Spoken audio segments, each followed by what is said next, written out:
Hello and welcome to the video. In this video we will be taking a look at the Loud of Sweden bass unit, B2. It is a combined transmitter and volume control.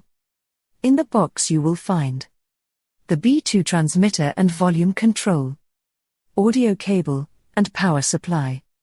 To start up your system you need to connect the power supply to the wall socket, and the USB-C to the connector of the B2. Connect your audio cable to the source of your choice. Then connect the other end to line in, on B2. Make sure that your source is on full volume. On the B2 unit you have a display showing you the selected volume. You can increase the volume by pressing arrow pointing up, or decrease the volume by pressing arrow pointing down. To pair B2 to a speaker or receiver you need to press the pairing button which you will find on the back side of B2. Press and hold the pairing button for 5 seconds to set it in pairing mode. The green light starts flashing rapidly when B2 is in pairing mode. When the light is fixed, the pairing cycle is closed.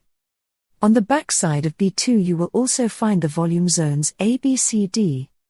Press a volume zone for 5 seconds to adjust volume in your selected zone. Use the master volume control for your selected zone indicated in the display. On the front of the B2 you will find a button for announcements. Press the button for 3 seconds to activate the microphone. Music is now muted, and a red light comes on in the display indicating that the microphone is active. Make your announcement from a distance of 15 centimeters into the microphone. Release the button after you have made your announcement, and the music comes back on. That concludes our video regarding the B2 unit. Thank you for watching.